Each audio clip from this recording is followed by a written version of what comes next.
Try to get some. Hello, everyone. This is Misha Houston. Welcome to our live stream.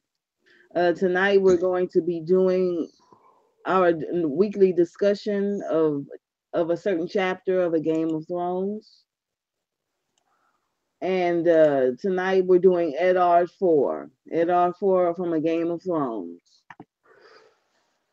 Eddard 4 is when he arrives at King's Landing for the first time. He's made the journey all the way down the causeway, all the way down the King's Road, and there have been, some troubles there as well. And he's finally arriving there at King's Landing for the first time. You guys want to do your intros? Yeah, hey everybody, it's Jen, Lady Wolverton.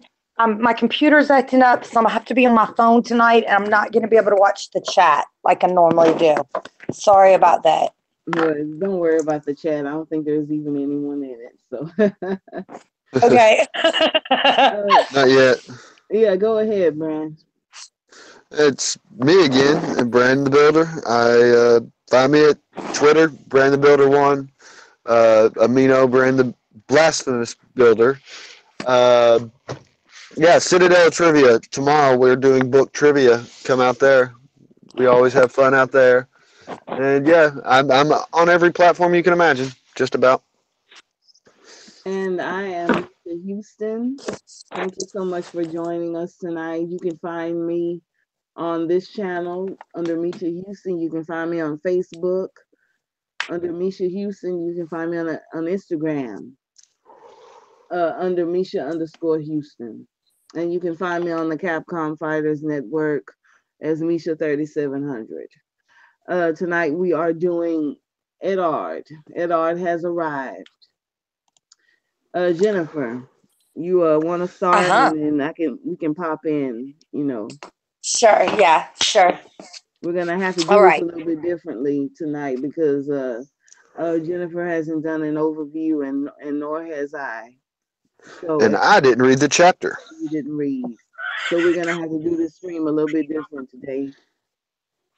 And hopefully it'll be all right. We'll get through it. Yeah, absolutely. All right. So Eddard has, at the beginning of the chapter, Lord Eddard has just ridden through to the Red Keep, and he was still on his horse. Of course, these are big gates, so you can ride through on your horse and go to the stable.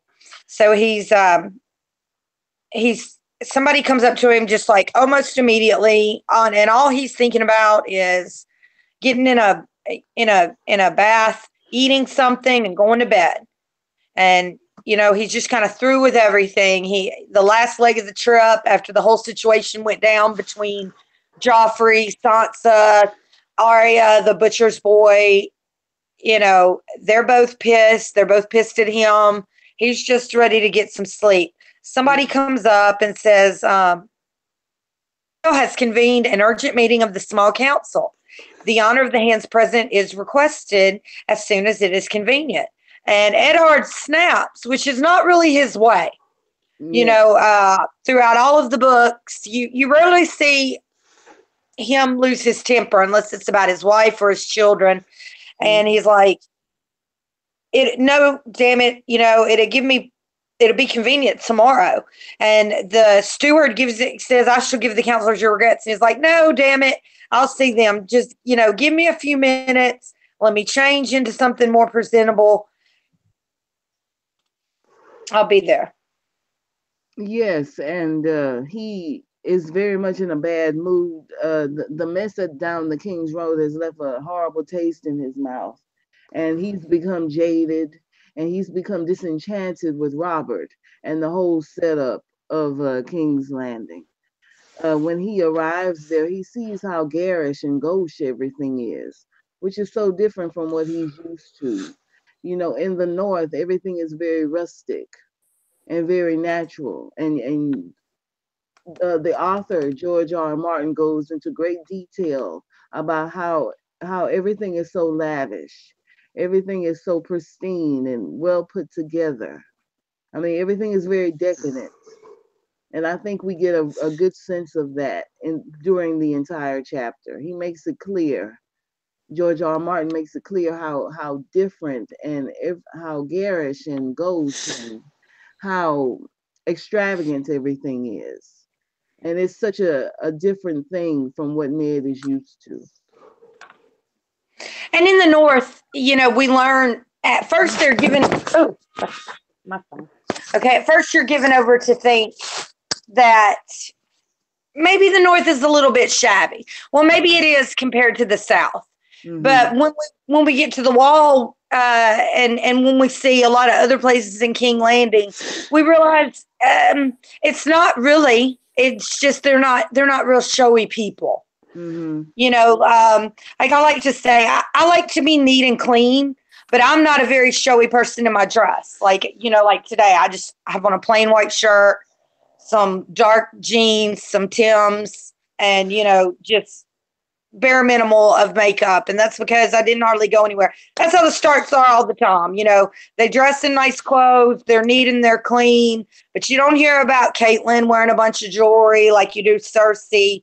You don't hear about elaborate hairstyles. We know that's a big thing. Sansa changing her hairstyle when she gets to the South. And they're just more about pageantry. And I think also it's just to show that maybe everything looks nice on the outside, but on the inside of that city and in that palace, everything is rotten to the core.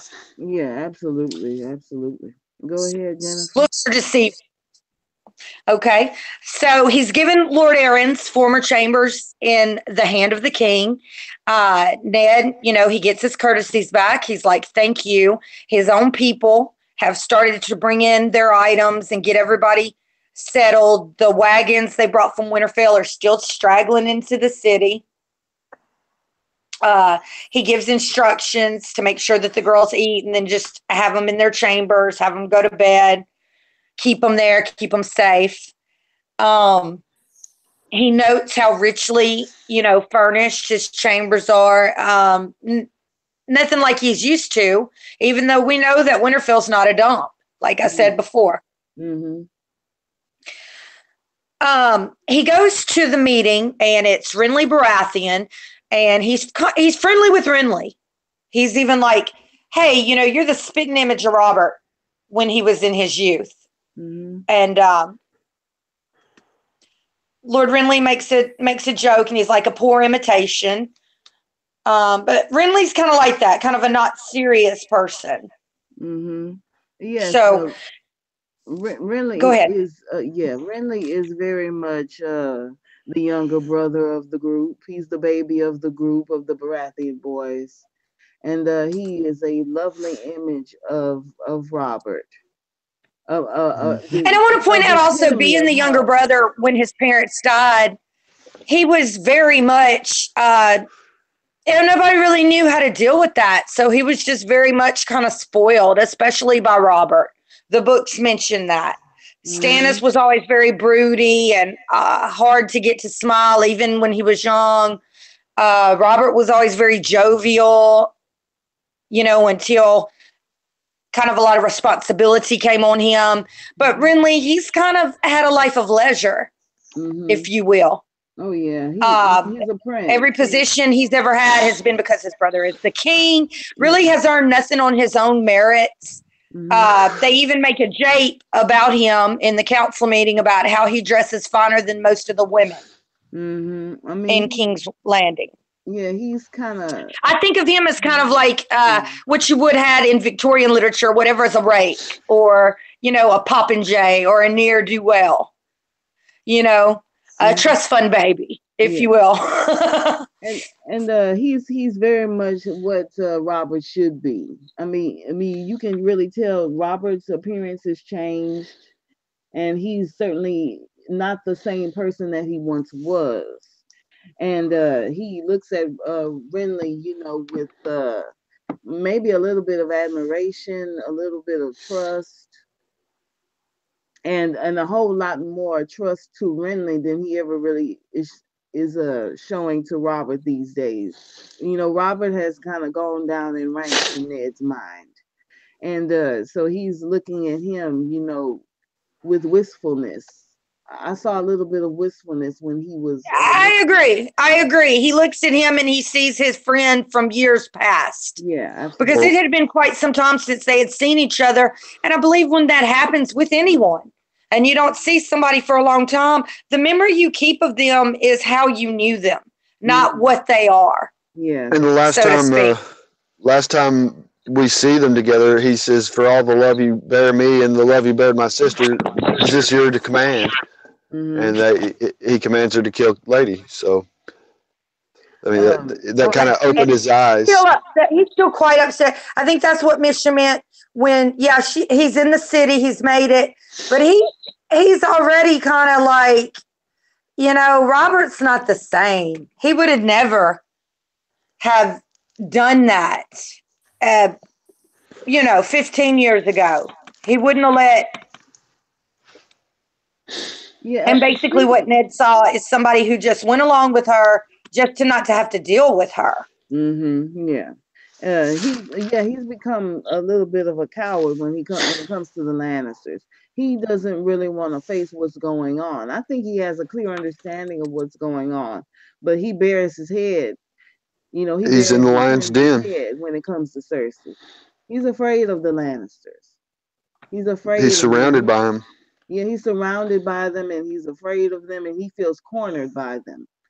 And Cersei is the ringleader of that group, of the Lannister group, and he's afraid of Cersei, and to the point where he would go along with what happened, down by the Ruby Ford.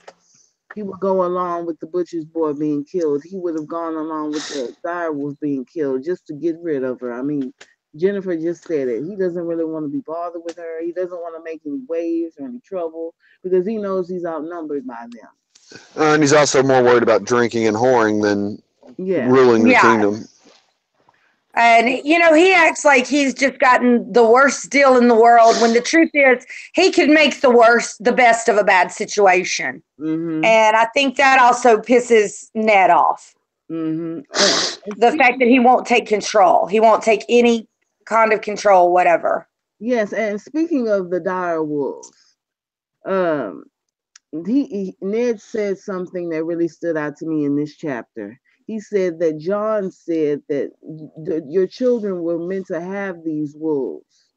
And he admits that he was the one who killed Lady, leaving Sansa defenseless and also leaving Arya defenseless.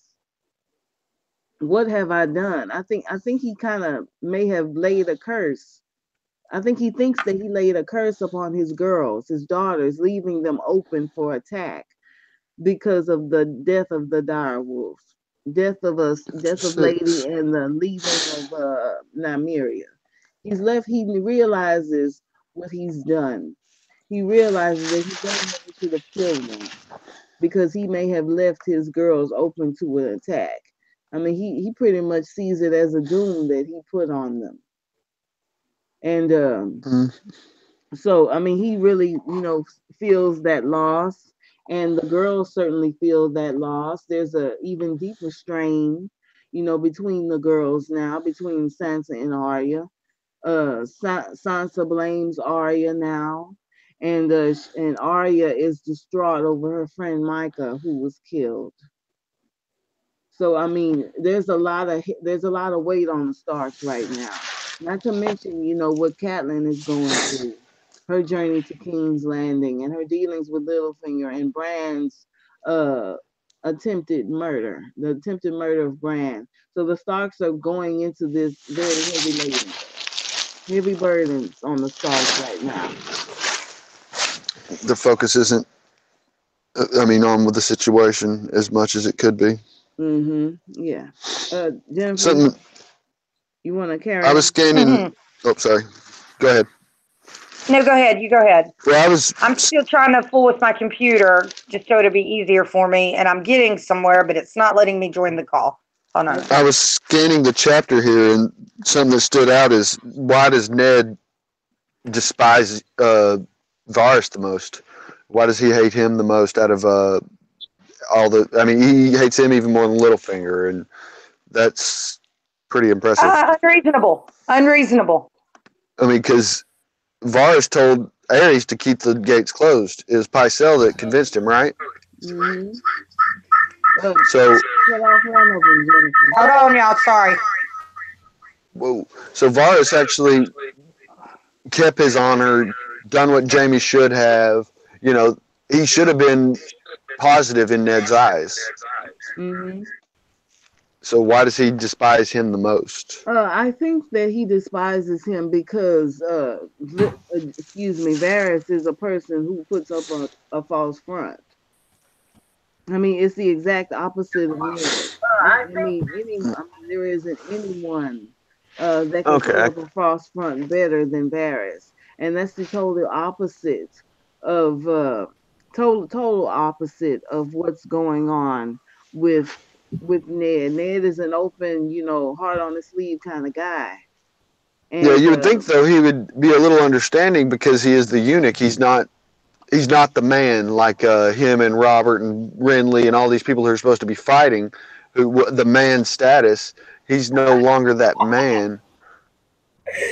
Hey, Fred, y'all, Money G's in the chat. Fred, hey, Money. Uncle Daddy. What's up, Fred? Hey. He said he's a sleazy little bitch. That's what. Nice, Fred. Nice, Fred. I'm glad I posted that link. Hey, oh, Fred. Lord. Okay. Good to have you. That's funny. But you have a little wit in the room. That's just fine. Mm-hmm. All right. Fred, if Fred's there, it's going to be a good time. Yeah, it is. Yeah, it is. Speaking of, have you spoken with a girl lately? I miss her. That was every day. Every day. Now tell her we would like her back on. Okay. Love it. I know she has, home responsibilities and stuff, but she has an open invitation. I think that was one of our best chats. All right. Shoot. Okay, I've got my computer up and running, as you guys can see, and let me see where I am at here. I lost my spot. They are in the. Okay, I got it. Room. They're still in the small council room. We left off talking about how he thinks about each person. I almost felt that resentment, though, I just want to get this in there. The resentment against Varys was misplaced. Well, that's actually if he'd have showed him a modicum of respect. Because I noticed Tyrion and Varys, I think one of the reasons that they get on is because they don't, they do judge each other, but not on the things people normally judge them on, such as stature and the fact that Varys is, been castrated, which is what they're used to. And I think they each have resentments for people who automatically judge them on appearance. And once they've set their mind on that, it's hard to become an ally with either Tyrion or Varys. That's just my opinion.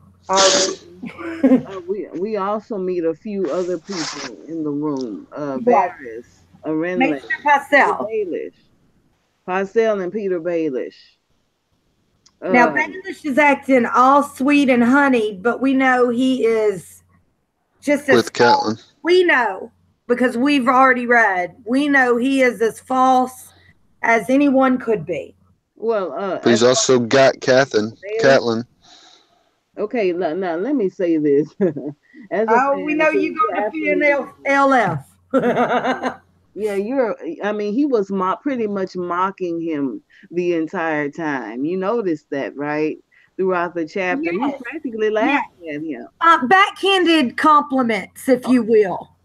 Oh yeah, I mean, you can tell that Peter Baelish has not forgotten about Brandon, and it was a really stupid move on Eddard's part to bring that up.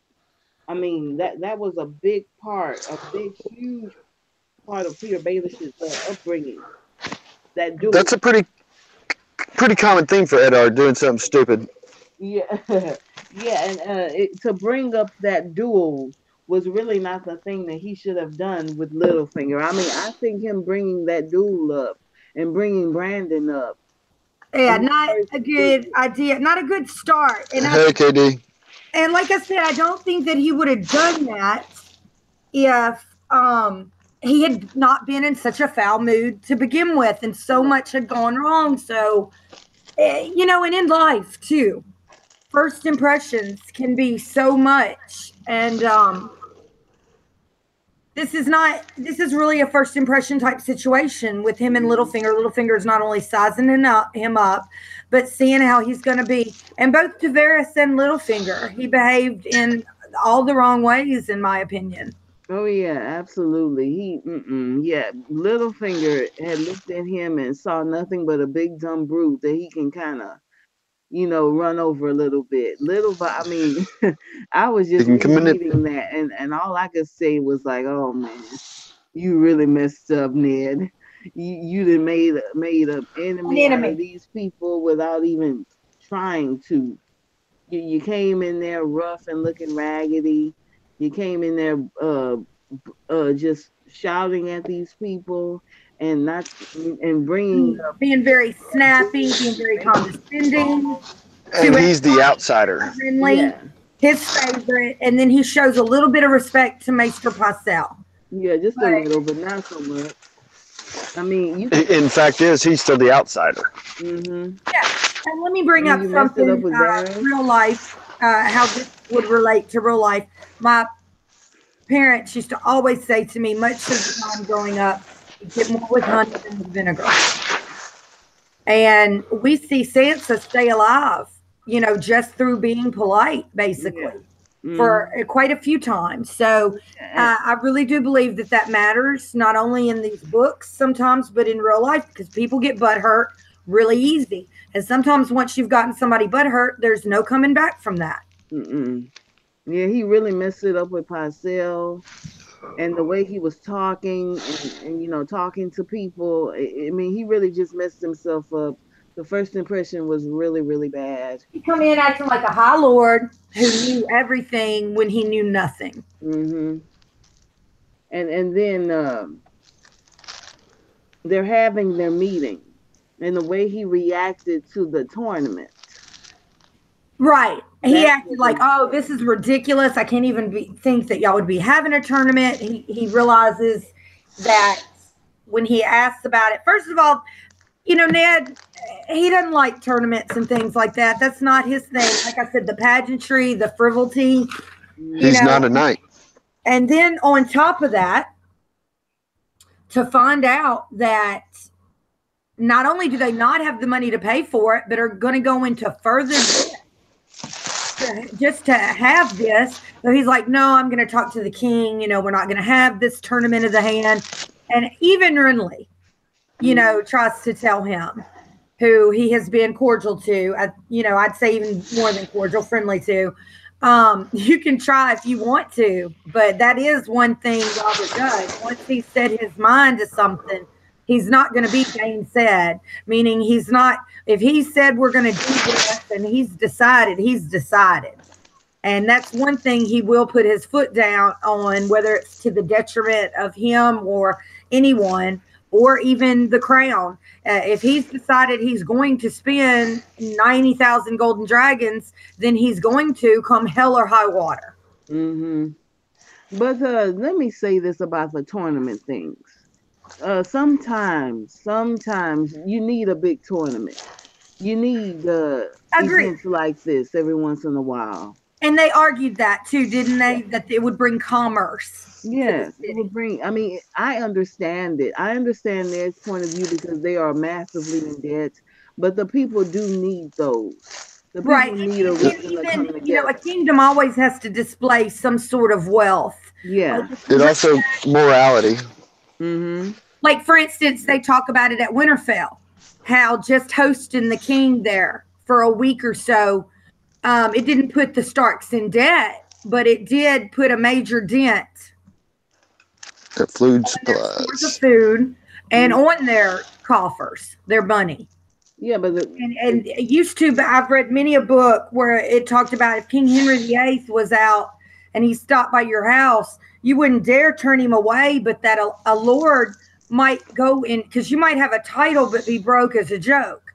So you might go in debt trying to feed the king and put on entertainments for the king for however long, and this is with any royalty, for however long they stayed with you. I mean, this is even going up to Queen Elizabeth and Princess Margaret's time. I don't know about so much now, but even in their time, courtiers, so to speak, would go in debt trying to host their king and queen, or a princess, or somebody they wanted to impress. What are you laughing about? I got a message here that says, "Uh-oh, Bran, Lady W is spreading that Republican propaganda. Okay, Trickle down." I'm just going to say this real quick, Fred.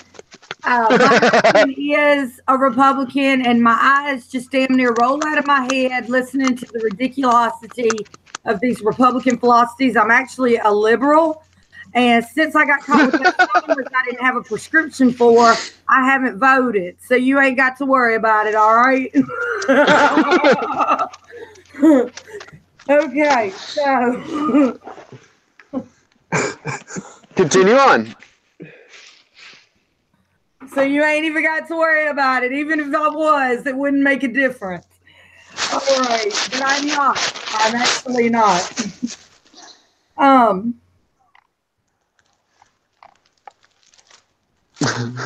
Yeah, they also go into the treasury. Okay. Apparently, there's been a $3 million, a 3 million gold dragon debt owed to the Lannisters, owed to Tywin Lannister. And apparently there's another 3 million that they owe to other people. They owe to Lord Tyrell. They owe to the Iron Bank. They owe to the Tyroshi trading cartels. And they owe to the Faith, the High Septim, and the Faith.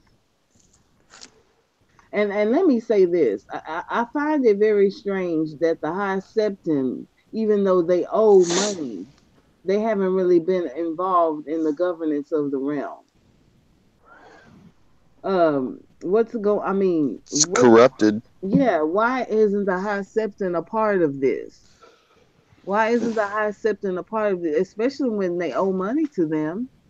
I mean, because he's not really a High Septon anymore. They do pay the Faith, but I don't think they necessarily pay him. I mean, the corruption is. I mean, he's just a puppet, basically. The High Septon. He's Cersei's puppet. Yeah, what does it say here? The High Septon haggles worse than a Dornish fishmonger.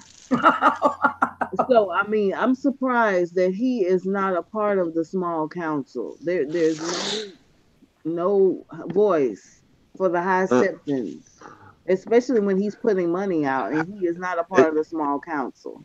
He's not really putting money out unless they're borrowing it. It's like a monthly payment kind of deal. I mean, the Faith gets X amount. Anyway, it doesn't matter. And Bank is not there. The Tyrells, which is a very wealthy family, has not arrived.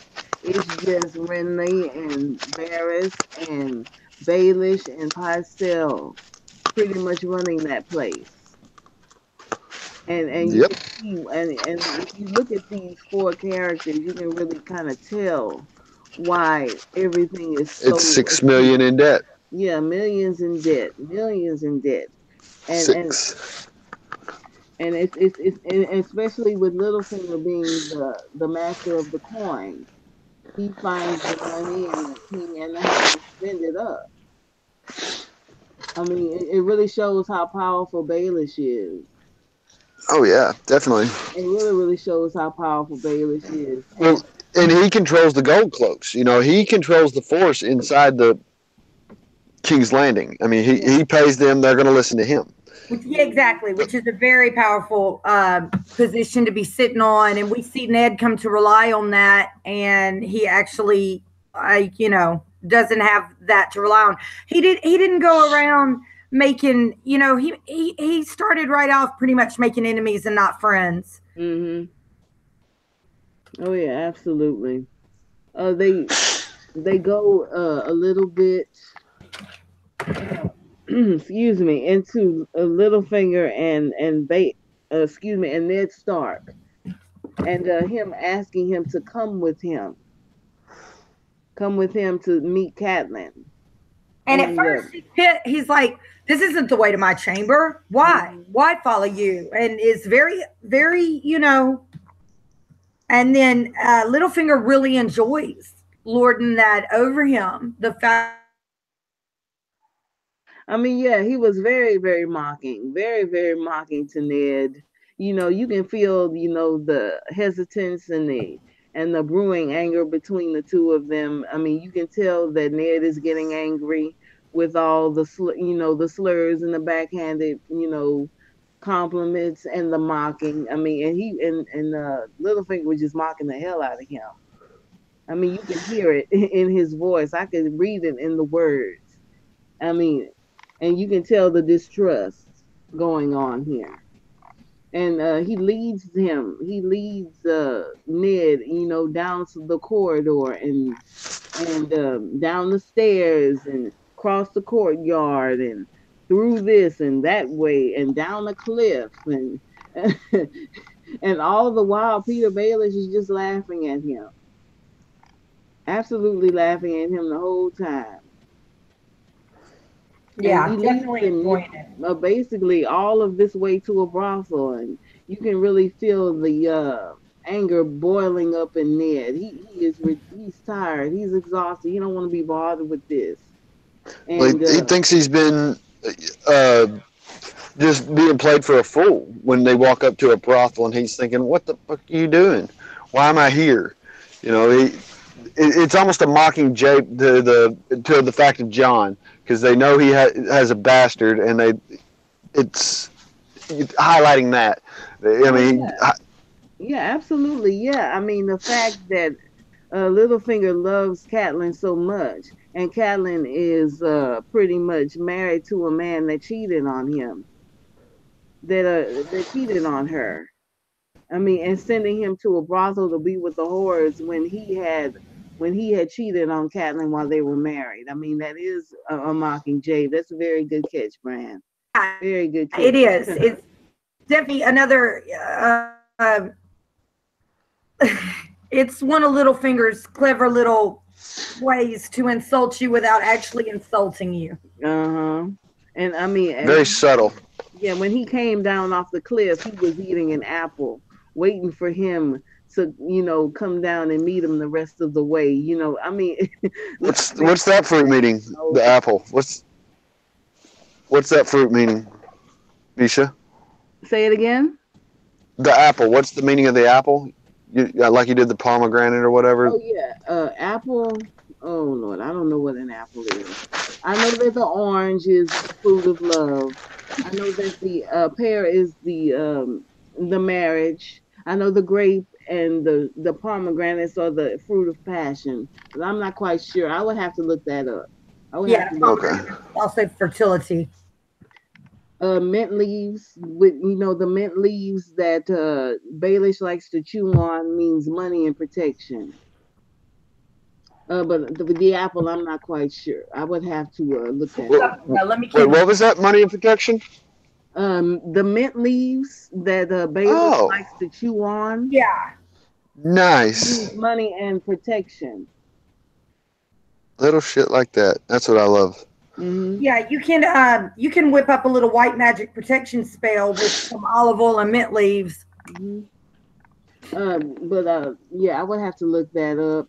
But I'm not quite sure. I would have to look that up, but I think I will. I've got it right here. I'm going to look it up on my Kindle. But as far as and he takes them on into a brothel. And he's at the end of his rope with him. And he threatens him, which I knew was a mistake. He pulls a knife out on him and threatens him. And as soon as he did that, slamming him against the wall and putting a dagger, up under his chin, I knew that was it pretty much. Like, apples are more often for mystical or forbidden things.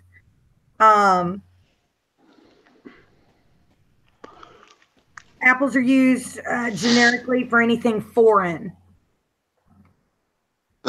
Well, Ned and Catelyn are foreign. I mean, if it's creation, death, and rebirth. Ooh.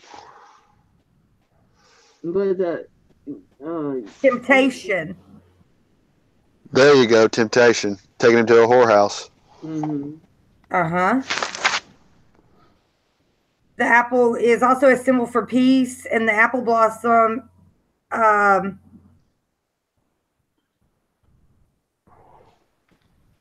thought we had something there. No.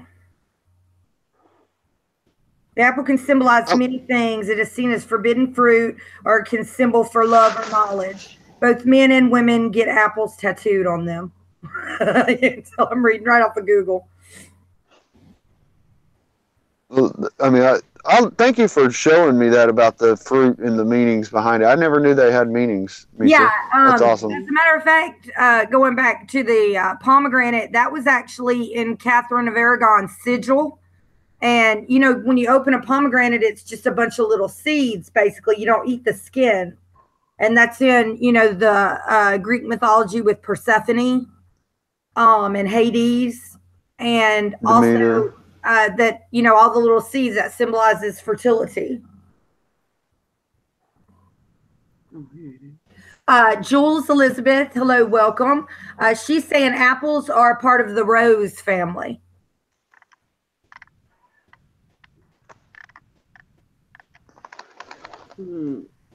Yeah, I would have. Yeah.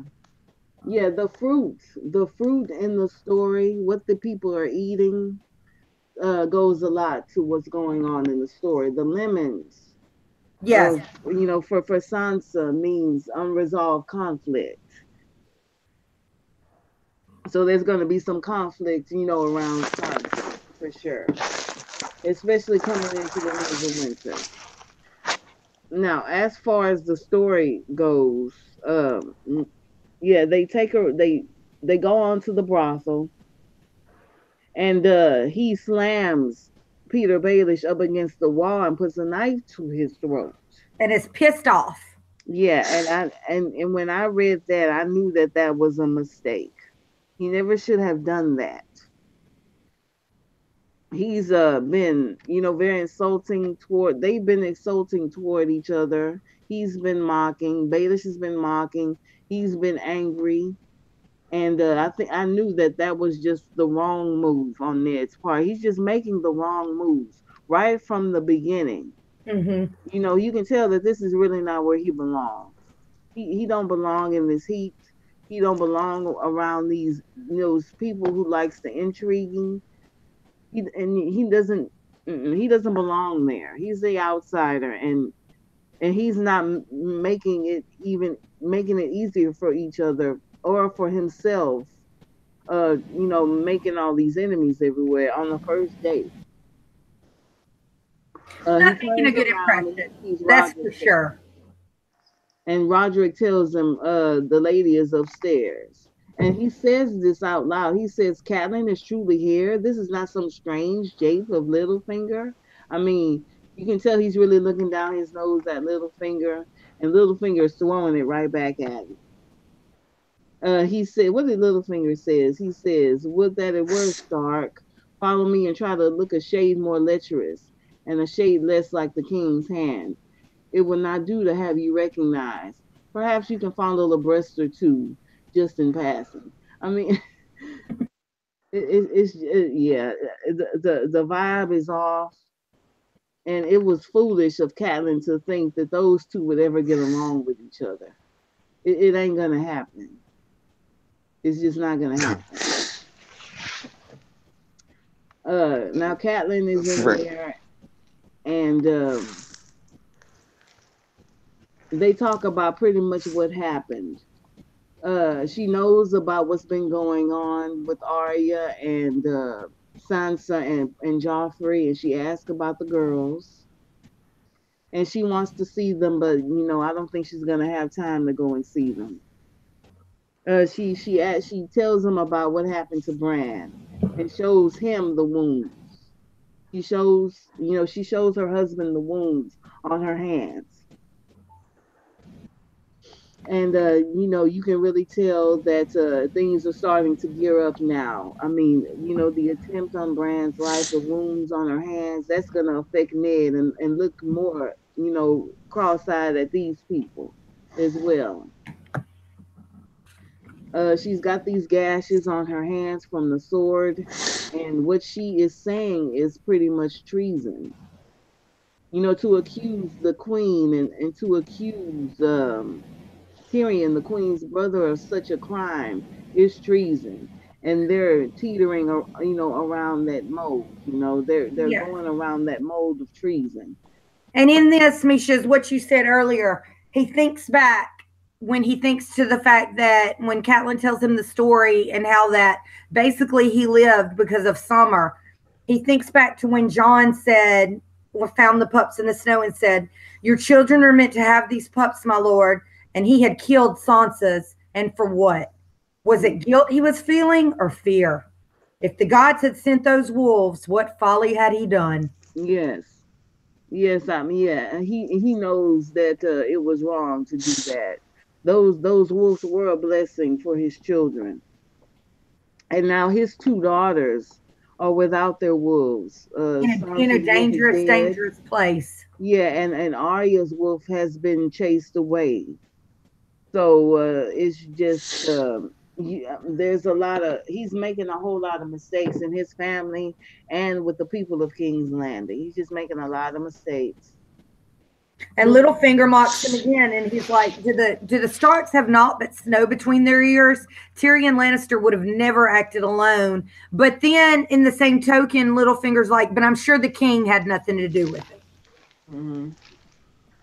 Yeah, I mean, you can really, it ain't gonna be nothing great between Littlefinger and Eddard, and you can see that from the beginning. From the beginning, and we know, of course, because we're further on in our minds, but we know this is all Littlefinger starting shit right here, and he does such a good job of it.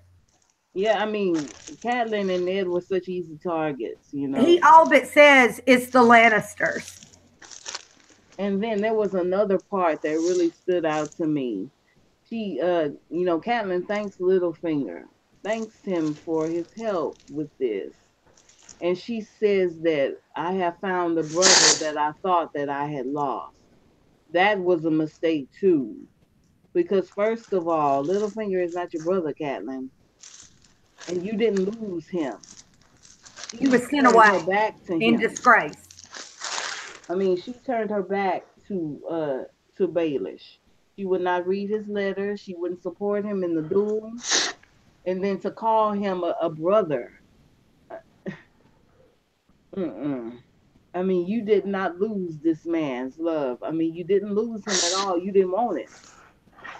Okay, she denied him. Talking says those wolves were not blessings, were manipulating tricks by either the children of the forest, the south part of the wall. By the children to get them south of the wall. Well, Blood, I mean, he's got a very set. He thinks the whole sci-fi aspect, so he's got a very set in his views, and I mean, I don't knock him. We never disagree with people's opinions. We'll be happy to say what you think. That's not what I think. I really do think they were blessings, but hey, Alicia, your opinion is as legitimate and as probable as anybody else's because none of us know for sure. And it was just, I mean, it's just such a strange chapter for these characters. Alicia streaking through. Yeah, thank you, Alicia.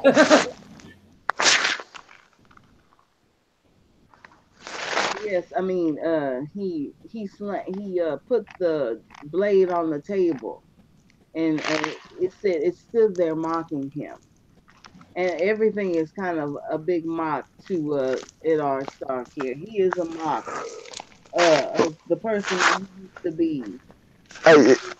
He is being mocked by everyone around him. Everyone around him, you know, is looking at him like he's some dumb brute from the north. and he realizes that. Bloodware just made a good point. He said Littlefinger would have gone with Ned if he would have gave him Harrenhal. Mm-hmm. What do you think about that? I do agree with that. I do agree with that. If he would have allied himself with Littlefinger the way that he wanted to when he made the proposition to him, I'm going show right now. Then yeah, I believe if he'd have made a pact with Littlefinger, Littlefinger would have went for as long as it suited him. There's another thing that I want to discuss a little bit in this chapter, and that is his fear of the Lannisters.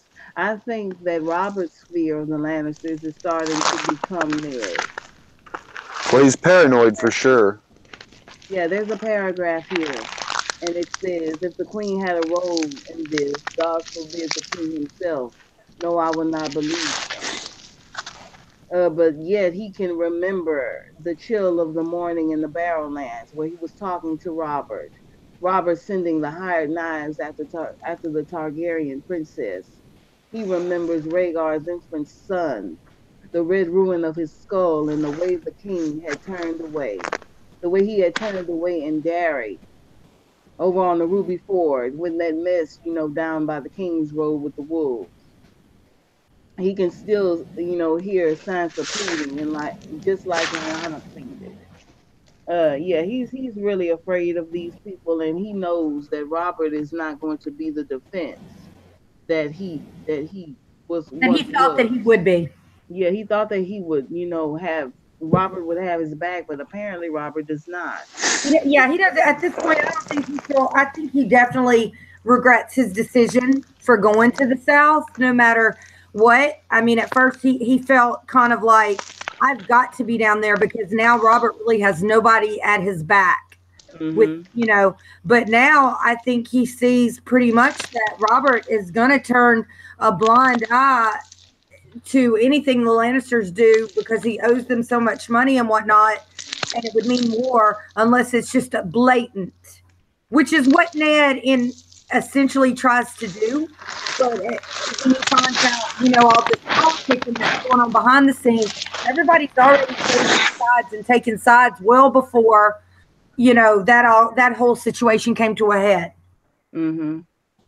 And then we know Cersei, she had her own contingency plan worked out. She was never going to surrender herself, just like we know she wouldn't. I'm going TV show here now too, just like when she blew up the Sept, and Marjorie figured out a little too late and nobody would listen or whatever. But we mostly go book here, but we had somebody who was mostly a show watcher who used to join the panel. And to have Bran back. Okay. Now, where are we? Well, I just noticed that while they're in there, Ned and Catelyn and Baelish is giving him great advice. He's talking about the dagger's not going to be proof enough, and now that the cat's paw's there, he's dead. What's he going to be able to do?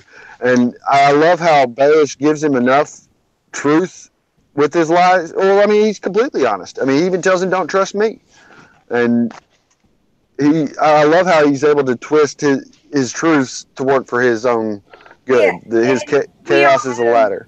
They always say, I can't stand a liar, but we all know the best liars, they say, tell the truth up to a point and twist There's a portion of truth in every lie.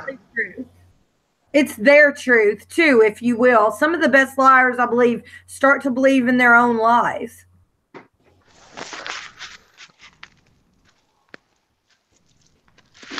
Yeah, I can see that, but at the same time, I love how he's able to manipulate everything, but yet come out not being a liar. He told him straight up. He's telling him for sure. He is.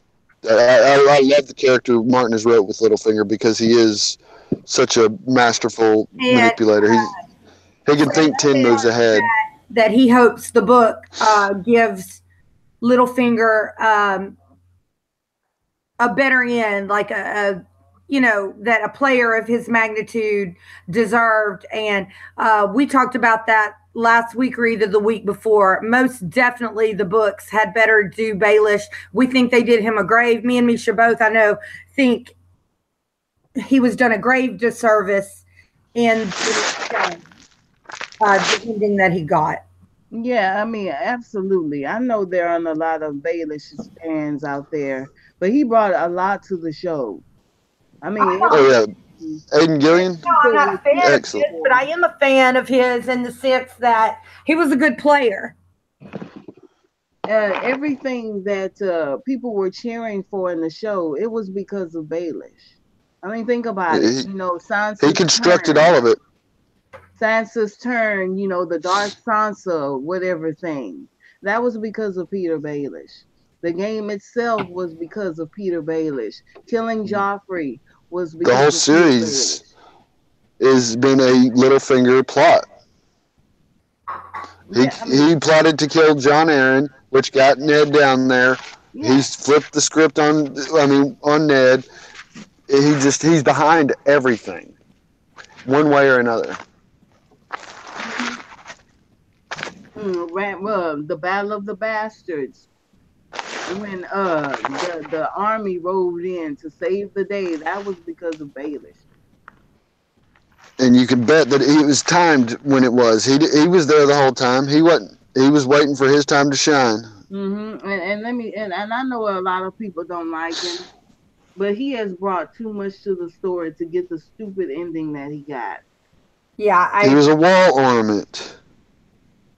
I mean, they just all he was and stupid, and just to kill him off. And he could have made it to the end if he had died, fighting the White Walkers, or making his death mean more in regards to his own character. Then yeah, I would have liked to have seen him end. If he had to end, I would have liked to have seen him fighting, a redo of the duel that turned him into Peter Baelish. I mean, that turned Peter Baelish into Littlefinger. That duel had a great deal with him becoming the person that he I agree. became. And I would have liked to have seen him die in a duel, not just him on his knees. Blood says that what he was talking about when he said, I meant the offer would be an exchange of Harrenhal, the Riverlands, and being hand for the crown, and the betrothal for Shireen to Harry the Heir or Sweet Robin. Mm-hmm. Yeah, it's just there's so much to be done in the story, so much intrigue. Right. Fred says Westeros, yes, until fake Aegon comes to town, then it's Varys' time to shine, basically. Mm-hmm. Hello, Septa Shayna. Good to see you. And thank you, Septa Shayna Sapphires, for joining our chat tonight. Thank you, Shayna. Now, I want to go over this right here, if we will, and then we can just open the floor up for everything. But Littlefinger makes the point that, there's not enough proof. If you say anything, it's treason unless you can prove it. And, with all the debt that is owed to the Lannisters, or it would mean war. Caitlin gets real disjointed at that thought, but I don't know what she thought would happen, And then, but the very last sentence of the chapter, when I know the truth, I must go to Robert and pray. Now, this is him thinking internally, and pray that he is the man I think he is. He finished silently, and not the man I fear he has become. And I believe that was an overall theme of this chapter, was just Ned, first of all, making a bad impression. Second, and making enemies from the get. Second of all, realizing he's in a bad situation that has become worse in his mind, because he does believe a lot in symbolism and whatnot. And I think he thinks it dawns on him that the killing of those dire wolves is a bad omen. Finally, he realizes too late. Very much so. Very much so. Anything either one of you guys had to add about that? You know about the dire wolves? Yeah, the dire wolves were a gift. And I know it's a person in the chat that disagrees with me, but I think those dire wolves were a gift. Well, that's the luxury of having these things. We get to discuss it and form our own opinions. Mm-hmm. Exactly. Yeah. Exactly. Dire wolves were a gift, in my opinion. And killing them, I mean, he shouldn't have done that. He was wrong to do that. I think it was more than just a gift, though. I semi-agree with him. I mean, it's more than just a grift. I think it was a way to watch them, too, because the Starks are going to be, center stage to the story. We learned that from the very beginning, and then we learned that Bloodraven and the children are able to see through these animals, see through these trees. Them going south it could have been a way to keep an eye on them. Exactly. And just the fact that it's the sigil of their house. I mean, think about it like this. The Targaryens were traditionally, back when the dragons were breeding, given an egg in their cradle. Okay, well, the Starks had their dog. You would have never presumed to have killed. Of course, I know that the Starks are not kings or whatever, but they are High Lords. You would have never presumed to ask to have killed one of those dragons. And I think, that's how he's looking at it. Like, especially when he finds out that basically the only reason his wife or his son lived was because of one of those dire wolves. And he's regretting that so much. And he was regretting it before he even heard that. Yes, Stacy Smythe. Hey, welcome. She says, given the sporting abilities, absolutely. Blood says, even with Littlefinger, war was coming to Westeros. A Renly rebellion was coming, and Varys and Illyrio and Doran Martell were probably going to cause war. I mean, war was inevitable. But so far removed up there in the north that he had no idea what he was stepping into. Ned is oblivious up there in the north. I mean, he does not know how the politics are ran down there. He does not know the game. And for him to just jump in headlong and try to take control like that, being an outsider, that was a dumb move in itself. And then trying to ally himself with Peter Baelish, of all people, you're asking for a backfire. In very small ways of how out of their depth they're going to be. The differences in their dress that were given, even in the very first chapters when the king makes it to Winterfell, is staggering. Of course, we know the climate's different, but there were lots of indications that just the court is completely different than the little court they've had up there in the north. Oh, and the intrigues, on a fundamental level, he is just so different from everyone else. And they love to play the game down there. They love the intrigues and the court drama, and Ned just doesn't have any patience for that. But that game is so important. It's so important, because it's what's keeping you alive down there. And he doesn't have any want or desire, to play the game. AK just made an interesting point. The Stark kennels have always fascinated me. It's a testament to the North forgot. Their cages are way too big for the dogs held in them. And Starks used to breed dire wolves. Totes convinced her of it. And you think about it, you got the Stark statues have the dire wolf next to them. I mean, dire wolves obviously played an integral part in the history of the Starks. I agree. I think they must have used to have dire wolves in the same way that the Targaryens have dragons. Otherworldly. Elaborate, Alicia. Starks are otherworldly, just like the Targaryens is her tinfoil. Love some tinfoil. I don't know, Alicia. I don't want to put them in the same category as the Targaryens. Well, it's the duality. Don't put them in the same category, but I think that they're it is. That their dualities were just as important to them at one time as the dragons were to the Targaryens at one time. I want to put that. I put that in the same light. I do. Mm-hmm. Yeah, well, if you notice, there's the story is about dualities. You have a white and a black. You have opposites. So in essence, the Starks are in the same category as Targaryens. They're just the exact opposite. The duality of it. I mean, yeah. I mean, it's okay. We know Bloodware Blogging disagrees with me. That's fine. He says a poison gift were done to separate the Starks and give Bloodraven a way of bringing Bran north with his agent south of the wall, manipulating the wolf while he takes over when they pass the wall. I can see how you could think that.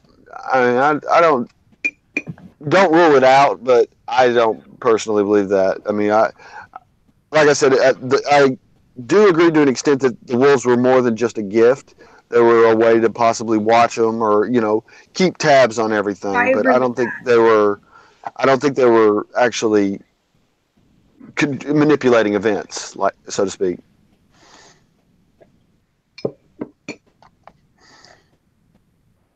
Is there any other parts? Any questions in the chat? If you have any questions, please post them now. And I'm talking to my chatters. Fred says Starks took Warg King's daughter to wife.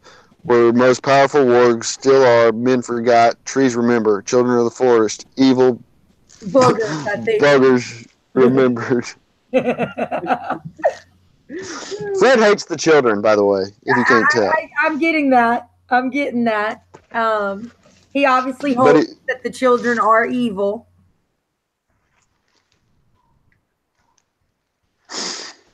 Blood says the dumb move was to give not to give Littlefinger or Varys what they want. Yeah, and I could agree with that. I would agree with that also, but Ned being the person that he was, he's the type of person who is not going to get in bed kind of with anybody. Yeah, he's got that. Littlefinger knew that. I don't think the way that he's acted or the way that he has been up until this point has surprised anybody. And I think actually he's played perfectly into Littlefinger's hand. Yep, ice and fire.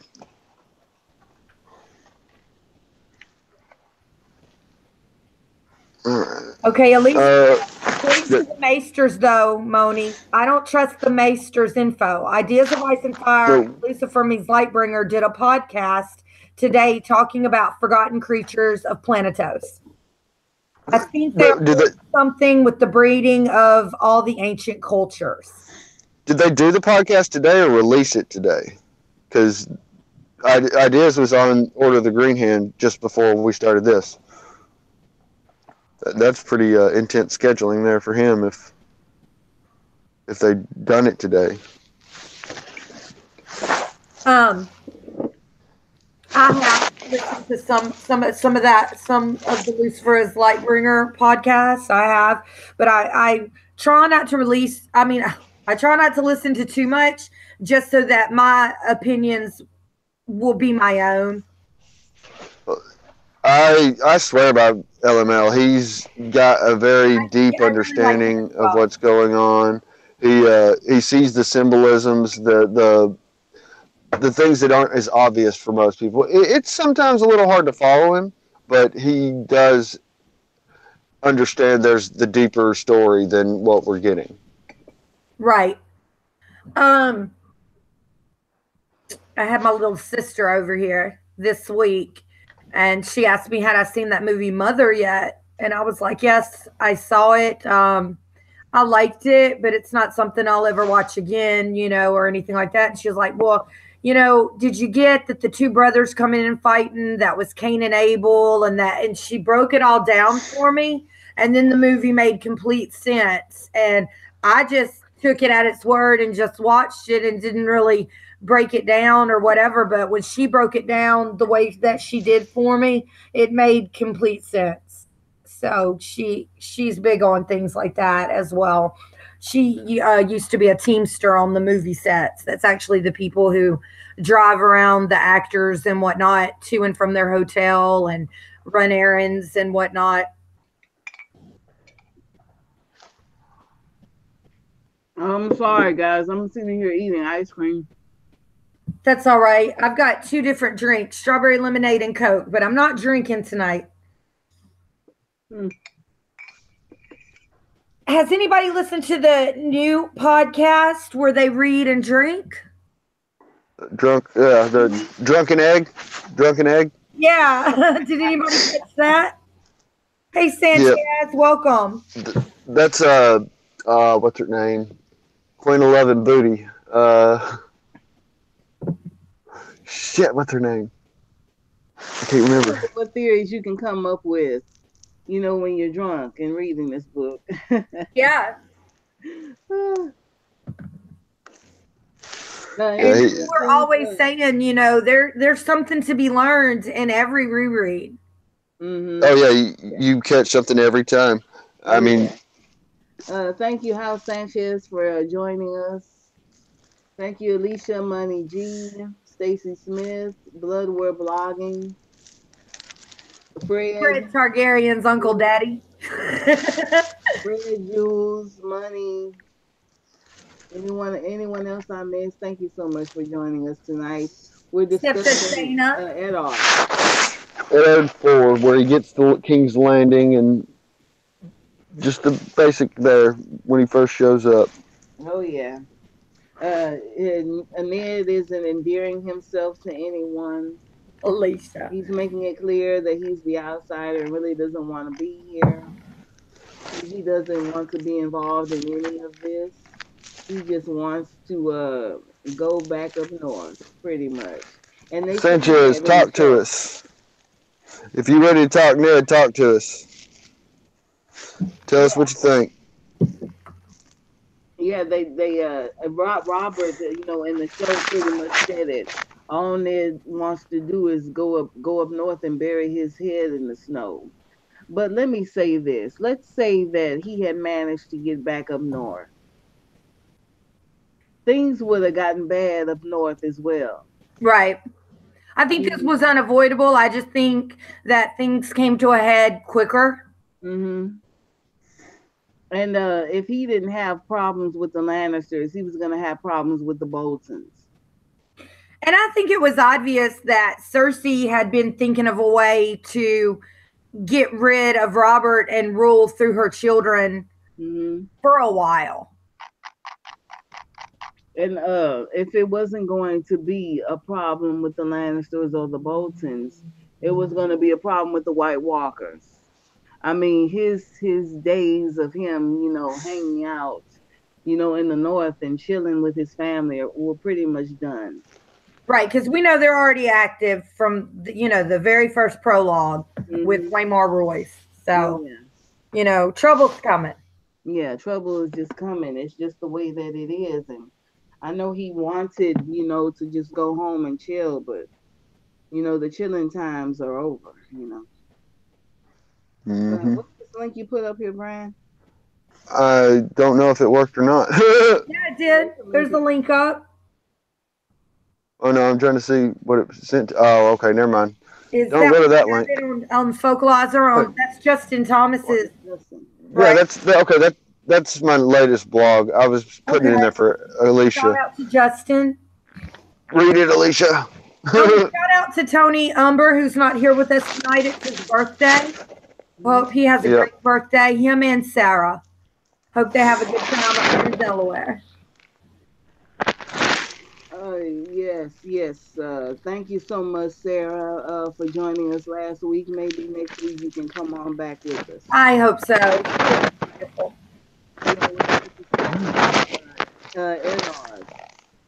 Eddard. And last paragraph here. It says, that was the most dangerous part. All justice flows from the king. When I know the truth, I must go to Robert and pray that he is the man I think he is, and not the man I fear he has become. Yeah, he's relying a lot on Robert. And like you said, Misha, he just doesn't want to admit it to himself, but he already realizes that the young man he grew up with is not the man that he is. Oh, yeah. And he's having trouble coming to terms. Not only is he having family issues in the north, in King's Landing, with the council from the jump, but he's having all kinds of internal issues, coming to terms with the fact that his best friend is no longer really his best friend. No. Robert just dumped this mess on him. And I think we've all gone through that in real life. Oh, yeah. When you grow up with somebody and you guys are friends for a long time, but then somebody gets married or moves away, or they start doing heavy drugs or anything, and you realize that the friend that you once had is no longer your friend, and you have to let them go. Mm-hmm. And in this instance, he can't. He doesn't have that option, really. Mm-hmm. No, he's duty bound. He's got that honor bullshit that's going to get him killed. Right. And like Jules Elizabeth just said, even then, Ned still holds on to the past, Robert. Yes, he does. He doesn't want to accept the fact that the man he knew is not the man that he became. Yeah, mm-hmm. He just dumped this on him.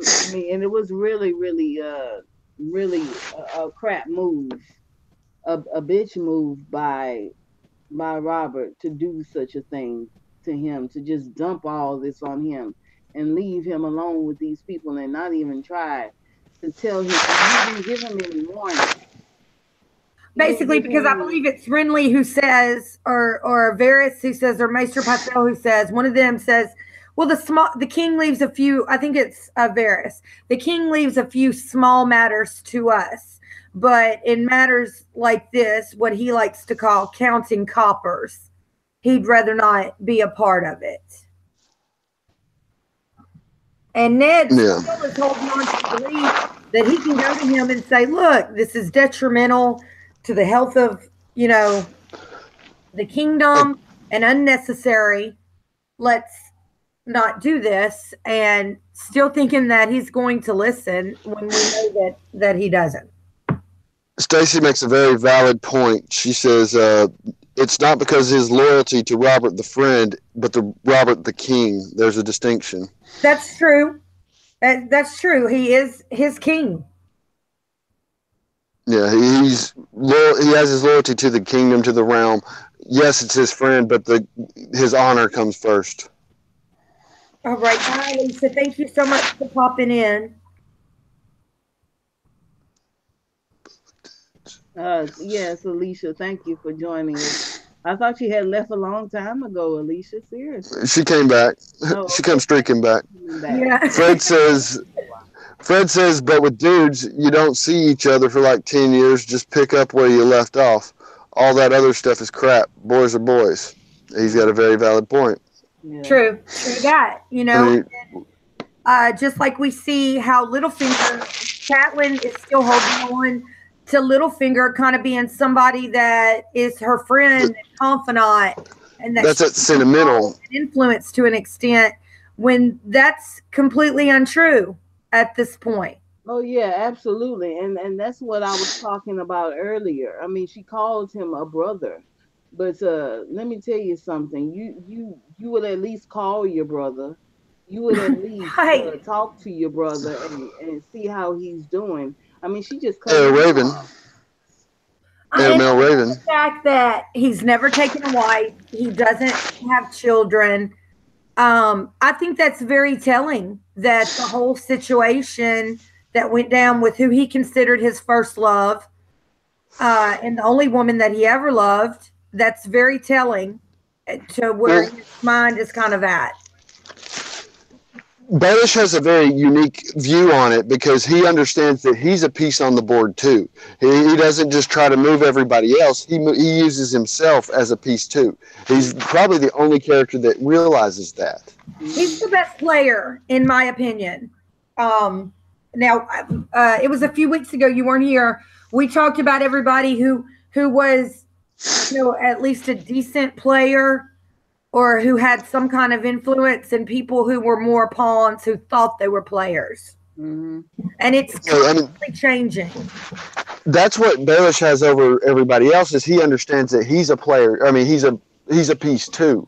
Everybody else tries to sit back and manipulate events, and Varys, for example, he's not moving himself around and doing things that by his own hand if he needs to. He's not getting his hands dirty, but he's right there in the middle of things to make it happen the way he wants it to. So that's why I consider Baelish the best player, right? Because he understands that he's part of the game too. He's not like a godly figure trying to move everything around. He knows that he's got a role to play, that he's got to play that role to get the outcome he wants. Oh yeah, I mean the fact that he stayed unmarried. That's the prime example. That's the prime example that I'm saying. At all. Mm-hmm. And Moni says, once you're friends with somebody, if you're a good friend or a real friend, you're friends with them forever. I agree. Unless they're assholes. Right. And I have tried to help people and been there for people who have needed help. But I'm just saying that, as people get married or as people financial situations change. Like, I have one friend who is extremely successful. We're very good friends. She was in my wedding, but still, I have a Kia minivan. She has a Porsche. It's very hard, even when she comes to New Orleans, for me to meet up with her. We usually meet for lunch, but it's very hard for me to meet with her because I can't, eat on the same scale that me and my husband can't eat at these same exclusive restaurants that they would be going to. You see what I'm saying? So usually me and Angel meet up on our own and just have lunch while her husband's doing his business and while my husband's at work. So that's what I'm saying, though, just depending on how your situation ends up. Sometimes you're separated by different things in life. Jules Elizabeth said Littlefinger then transfers his love to Sansa. And let me say this, and this is advice for everybody. Don't spend your life chasing after somebody that don't love you. Let them go and move on with your life. And that's part of Baelish's problem right there. He's trying to hold on, any way he can to the love that he had for Catelyn. I mean, even going so far as to transfer that love from Catelyn to Sansa. And also, him, Lysa, and Catelyn all remember the events very differently. Mm-hmm, yeah. Mm-hmm. I'll be right back, you guys. Excuse me. And then we got Liza over here saying that she gave up her maidenhead to him. And then Catelyn is saying that she never lay with Peter Baelish at all. I mean, what's really going on here? And it's just that's the part about Baelish that I did not like in the show. I mean, there were so many times that I was looking at this and I was saying, dude, just go find another girl. Just go find another girl, dump Sansa, get her back in Winterfell if that's what you want to do, and then just go find, another girl. I mean, you're wasting your time. She's going to dangle herself in front of him. And I'm talking about the show now. She's going to dangle herself in front of him forever. He's just wasting his life here. I mean, I think we're all in agreement that Littlefinger has some creepy tendencies. Yeah, definitely. And I was just so many times I was like, dude, this chick ain't even worth it. Yeah, Jules says it best: obsessive and creepy, unhealthy attachment. Mm-hmm. But I mean, I just that's part of the reason that I hate what they've done with him in the show. I like him a whole lot better in the books. You know, he likes Sansa very much, but he's still all about the game, and that's what I'm down for. You know, he likes Sansa and appreciates her and wants her, but he's still playing the game. And he hasn't put his obsession with Sansa and Catelyn over his gameplay. And that's what they did in the show. They made it all about his last word was Sansa. Yep. Sansa this, Catelyn that, and he just got all in the way of him playing the game. If you notice when he explains to Sansa what his goals are, what his plans are, you notice they're in the Godswood in front of in the Weirwoods. You can't tell a lie in front of the Weirwoods. I think that's why he did spill the beans to her. Mm-hmm. And he probably the only way I can explain it is Littlefinger's actions is he's playing catch up at that point. Mm-hmm. I mean, that's the only way I can justify him being a wall ornament. Yeah, I mean, and it's nice. I mean, I didn't mind them, but I was just so over. I was over the whole Catelyn Sansa and his attachment to it. I want to see Peter Baelish play the real game. Definitely. I wasn't so much creeped out by the age difference. I was creeped out by the fact that he used to make out with both her mother and her aunt, was married to her aunt, was in love with her mother, and then he's going to transfer his affections on to her. It would have been a totally different situation if he had never been in a duel for Cat, been married to Lysa. You know what I mean? That's the thing. Because my husband is much older than me. His affections were never real. I mean, not really. He thought he wanted Cat. He thought that's why he got married to Lysa, because, I mean, he didn't really care for her, and he didn't really care for Sansa either, in my opinion. I think she was just going to be the next piece in his game. I mean, she controlled the North. She was the heir to Winterfell. So, look, now, I have to disagree. I think he did care for Sansa, and he did care for Catelyn. I just really believe that there is a piece, right up underneath all of the BS that he had, that at his core, there was something decent there. He did have a loving core and a loving heart, but it's been so tarnished by what's been going on in his own life. I mean, the duel was a big thing that changed him. I think he started off good. That could have been too. He could have had. I mean, I'm not saying that he's always been that way, but I mean, I'm gonna read this because it's funny. Fred says, "Mother-daughter tag team. Dude's trying to live the dream."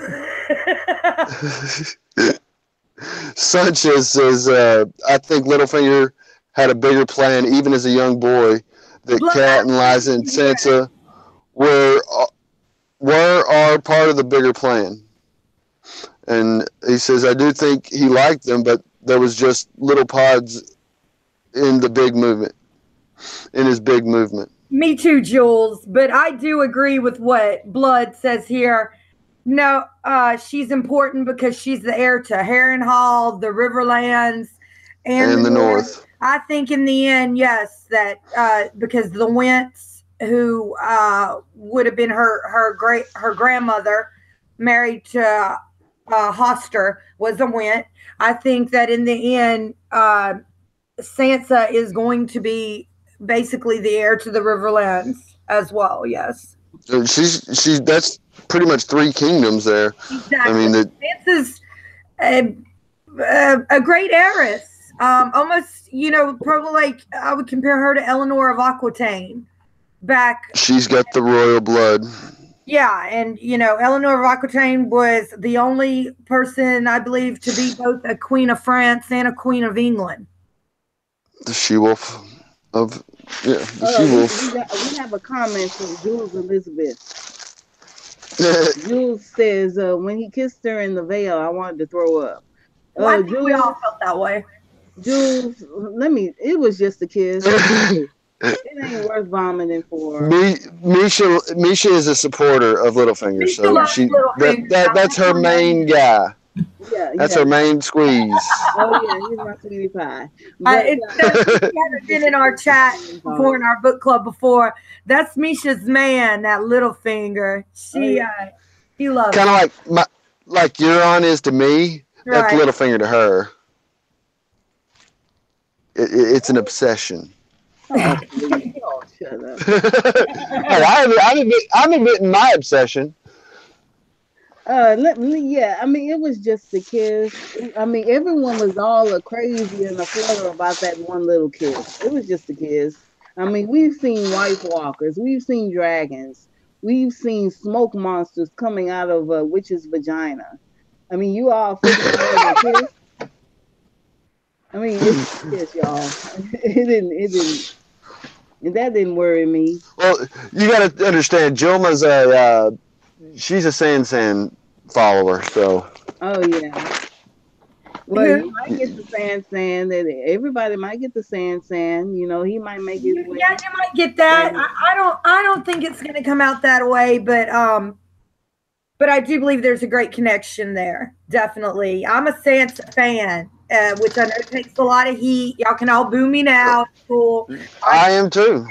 But she catches a lot of heat that she don't deserve. Yeah, I don't think she deserves all the hate that she gets, and I'm a Sansa fan, so yeah, and I don't believe Sansa realizes it either, Stacey. She never talks about it, but I think that's just because she would never think of wishing somebody ill. You know, just like, let's say your parents have a great deal of money and you're going to get their money when they die, but you love your parents, so you want them to live forever, even if you're poor. I think that's Sansa. You know, she was raised well, and we know that, I believe deep in her core, she's a good person. We see that in the books when we see her trying to protect Robin. So, you know, I hope she doesn't go dark and do anything to her cousin or whatever, just for, you know, maybe to get a hold of it or whatever. But I think that's why she never thinks, you know what, the Riverlands could be mine, Harrenhal could actually be mine, because she doesn't want her Uncle Edmure to die. She didn't want her Aunt Lysa to die. She didn't want to be pushed out the moon door either, and she scared the hell out of her because she knew she was thrown off, but she didn't actually enjoy that. And I think that's what I think about why they never really mention the fact. I mean, if you know anything about primogeniture and the way that this kind of thing works and their laws or whatever, you can deduce it for yourself that her being, you know, the oldest Stark Tully, basically, that those things would be hers, but not necessarily in the books yet. So we'll have to see. Yeah, so much more to be revealed. Can't wait for that book. Mm-hmm. Yep. Sometimes you do got to root for the bad guys. Yeah, like Sanchez says. Bran, okay, thank you. Yeah, we accept that others have different opinions. You're totally cool in here. I love Game of Thrones. I'm by no means an expert. I just, you know, I read it and I say what I got out of it, and that's what we encourage anybody in the chat or whatever to do. And if you ever want to be on a panel, just let Bran or somebody know. Anybody who wants to is invited. Yeah, it's an open invitation for anybody who'd like to join us, and we're just discussing a chapter. You're allowed to add your views however you feel, and I mean, we're not going to tell you you're wrong, but we don't have to agree either. I don't know. That's the beauty. Everything that's the beauty of it. Totally wrong and wishful thinking, and I think a lot of times I let myself get skewed by what I would like to happen, as opposed even I'm kind of getting Ned Starkish. There's what I want to be going down in my mind and what is actually going on. So, hey, Blood, link me in Amino to your channel, and I'll link it in the room here so people can check out. He's got a really good Vale breakdown of the Wangwoods, and it's really in depth. He's got that. So yeah, send me a link in Amino, and I'll put it in here. I'm subscribing to your channel right this minute. Oh wait, yeah, just subscribe to him. What am I thinking? Yeah, hit on Bloodware Blogging, and you just everybody hit on his icon. You can subscribe. I usually subscribe to everybody, even if you're not necessarily doing anything now. The great thing about this, anybody, anytime can start doing something, and we'll support you. I will support you. Any more comments or questions about this chapter? I'm talking to everybody, the chat and the panel. Well, we kind of really, I mean, up until this point, we really see how different the show and the books are with Renly. Renly is a goofy, just have fun character. He's not. The show kind of portrayed him more uptight, and they wanted to cover the gay aspect more than the character he was, because you don't actually get told he's gay in the books. It's hinted at quite a bit, in little things, and you don't know. And I don't know. I don't think I'm okay with the way they showed done that, because they focused on that instead of the character Renly was. He was just having fun. He was enjoying life. And I don't know. It's just something I thought about just now. Renly is. He's a good guy. He was a good guy, but he really wasn't all that important to the story. He was just a figurehead for the Tyrells. That's pretty much all. And they did not go into his gayness, but they did show how much Loras loved Renly. Right. They focused more on that. Yeah, they focused more on the Loras aspect than Renly. Renly was their pawn, basically, the Tyrell's pawn, or were going to be Tyrell's pawn. And then when everything went down, But I noticed that was a big one, especially when I first started watching, when it first came out, that Renly's character wasn't right, from what I remembered in the books. And I mean, I just think they focused on the wrong bits of Renly than to portray. Yeah, I mean, as far as Lars go, they had him in bed with other men, and the real, Lars would never have done that. He adored Renly. Renly was the love of his life, and they didn't show that. Well, they showed the fact that they were gay, but they didn't show the deep love that they had for each other in the show. Right, and I agree there. Except for when Loras didn't want to leave his body. Right. I think that was really the most that we got portrayed about just how faithful he was. And also the fact that Marjorie was very much privy to the fact that there was a deep connection there. Yeah, she understood it. She understood that it was more. They had to portray the appearance. They had to keep up the appearance, but at the same time, she was okay with it. Her goal was to be queen.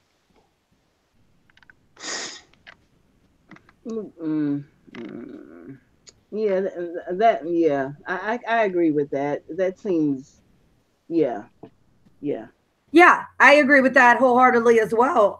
Marjorie knew 100% in the TV show that Loras and Renly were kind of a thing, and she was okay with just having, a kind, attractive husband and in the place of being queen. And I mean, it goes back to during these times when marriages were arranged, you married for wealth and position. You didn't usually marry because you were in love, and you were lucky if that came, which we get a lot of that with the Cat and Ned. And then we get the opposite with the Cersei Robert. That's kind of a good parallel of how a good marriage to a bad marriage. And then even Lady Olenna talks about how she kind of orchestrated her own marriage, what she thought she could live with. Not necessarily that she was even in love with the person she ended up marrying, but she thought that she could deal with him better than she could deal with the Targaryen they had picked out for her. Yeah, I agree. Absolutely, I agree with that. I can't find no fault in that logic. But hey, I mean, it's just a theory. We're all just theorizing here. We're Right. not experts, but we're just It's theorizing. just our takes. Sansa, when she does not tell on Littlefinger, when she has the chance in the veil. And he asks her why, and he kind of much sums it up for her when he's like, better the devil you know than the devil you don't know. And we see her, in my opinion, this is when, and this is TV show, but we see her growing as learning, the game a little bit, and a little bit of how to be a bit of a player instead of a complete pawn. Mm-hmm. Yeah, but she didn't know how things would play out if she had got him in trouble, got Littlefinger in trouble, and had him killed. But she knew Littlefinger to an extent, or thought she knew him perhaps better than she did show now. But yeah. Yeah, a lot of Littlefinger in this. This is the first time we get to meet him in the chapter. A very interesting character. Very funny chapter, as regards to his mocking nature toward Ned. A lot of, and I just thought that as far as Catelyn goes, it was really silly of her to think that you could, toss this man aside, not answer his letters or his posts, and not even speak with him, and think that everything was going to be okay. Yeah, and Stacey made a good point. Yeah, Loras put the idea of being king into Renly's head. He had that much faith in him and belief that he would be a good king, that he convinced him that he would be able to do it. Yes. That's a really good point. That shows that connection they had, whereas, like you said, Robert and Cersei have none. Yeah. Okay, and Blood is saying, Renly's death is weird. He probably wasn't killed by a shadow baby, but by Stannis' open warging. Mm-hmm. Warging open air. Basically he's warging open air is what he's saying, yeah. Yeah, I see what you're saying. I don't know that I agree with that, but I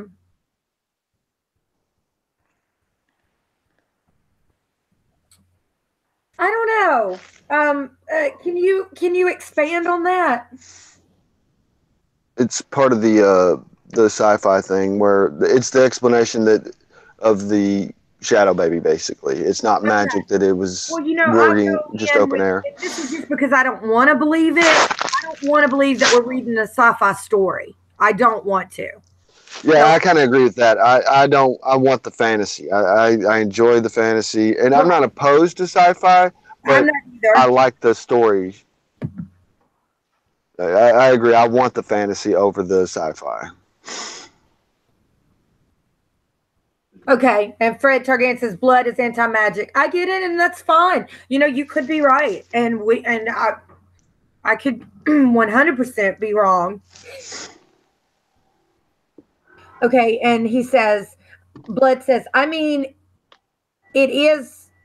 it was for Ned. He had ended with Ashara, who didn't like Ned, but his brother is ironic as hell.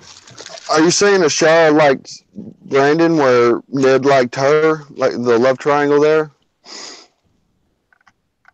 That's kind of what I'm reading. That's kind of how I'm taking that as well, is that you're saying Ashara had eyes for Brandon.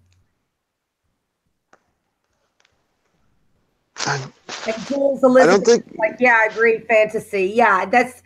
I've heard some of the sci-fi theory, specifically Preston Jacobs saying. I've watched some of his videos where he says this is all going to turn out, to be sci-fi or whatever, and I just don't want to believe it. Do we have confirmation that she was more into Brandon? I don't remember any particular. Quote or phrase where Ashara was more into a Brandon than. Okay, and Blood, you're saying here, no, Sansa beat Littlefinger because the Bran 9000. So you're saying that when Sansa decided she was going to kill Littlefinger, it was basically because of whatever Bran told her, whether we saw it or not, whether we saw it. That's true. That's true. I mean, agree with that as well. They even said that Arya and Sansa were fighting. I mean, they even were talking about how Arya and Sansa. I mean, they were going to kill each other up until Bran stepped in at the very end. That was stupid. God, so stupid. Fred says we really don't know the whole dynamic, except that Ned is weirdly held in high regard with the Danes after killing one of theirs. That's true because they named the Beric Dondarrion Squire is named after Ned, and he and John were Eddard. Yeah, Eddard Dane, who I believe is called Ned, is he not? And then yes. How Sanchez says, when was Ashara dishonored? Well, at the tourney. At the tourney of Harrenhal. And who says that is Barristan Selmy says something about it. Yeah, well, he explicitly implies that it was Stark. Yeah, where, like, and he never names the name. Yeah. Who's to say one's god or magic isn't science? Well, I mean, that's a very valid point, Moni. I mean, that's why the argument of sci-fi or fantasy has managed to last this long. Right. I mean, there's some people that... It's a valid point because I have watched a few of the videos. I mean, they make sense. It's not like, oh, this is crazy talk. Not in my opinion. I just don't want to believe that. That's what I'm saying. I've honestly thought it was Rhaegar who done it for the longest time. Dishonored Ashara. I'm not opposed to that. Honestly, I don't see Rhaegar as this prince that everybody wanted, and I think he was prophecy driven. That he knew that he was supposed to have a child to be this, and so he was pretty much making babies with whoever he could.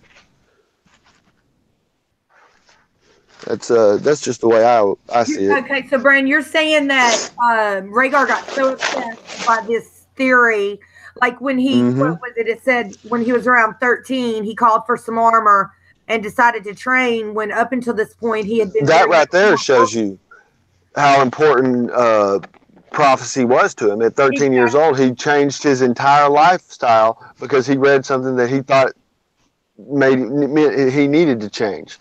So it shows from an early age, prophecy was a very driving force for him. And I really think, and later in life, he realizes that it wasn't him, it was his son. So who's to say he wasn't sleeping with all these women trying to produce this heir? That's what I think he was doing, was trying to produce this prince that was promised. That's why I think it was Rhaegar who dishonored Ashara.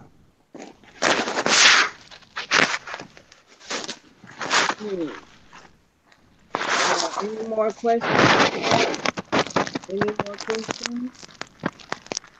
I haven't, wait a minute, I see one, I think.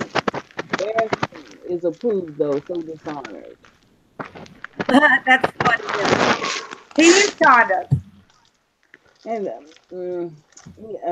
Barristan, yeah, I think Barristan, as I said, a couple of weeks back, I think that he's a gay man. Well, he was in love with Ashara.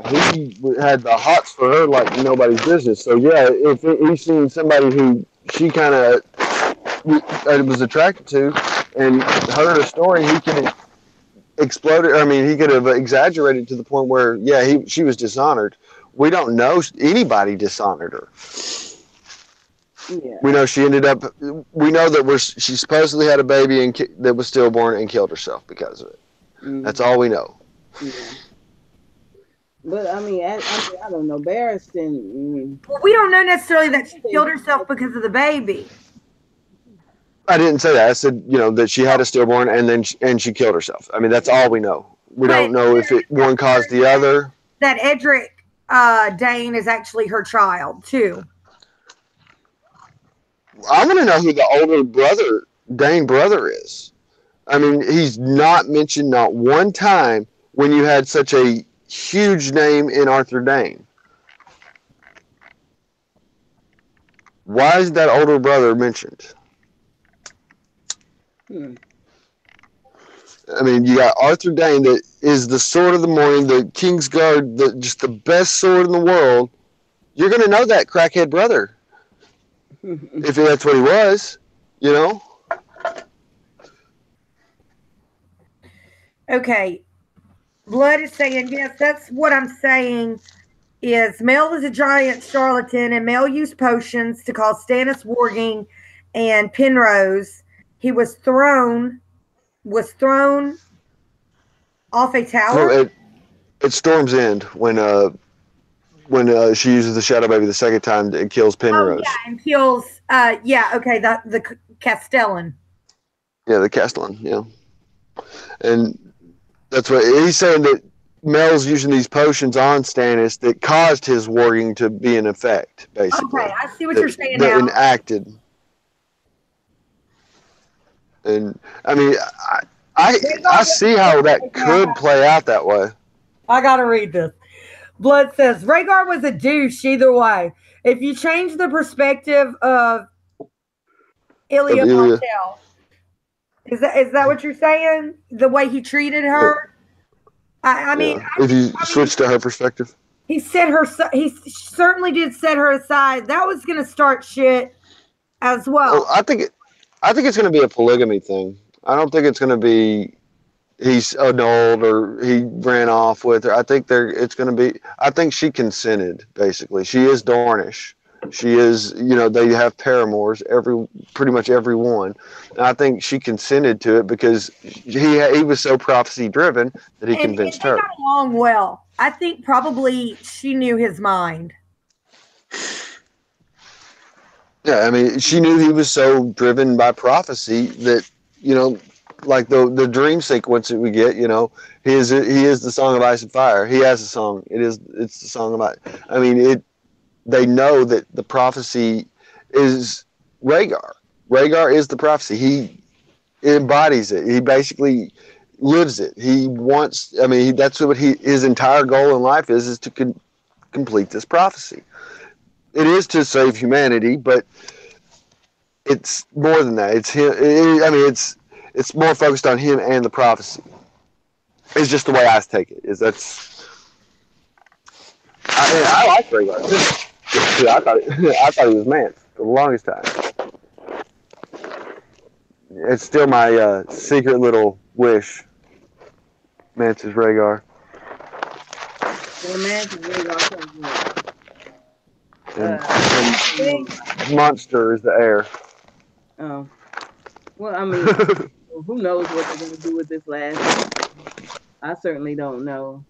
I mean, there have been so many theories circling around, especially about the Targaryen family.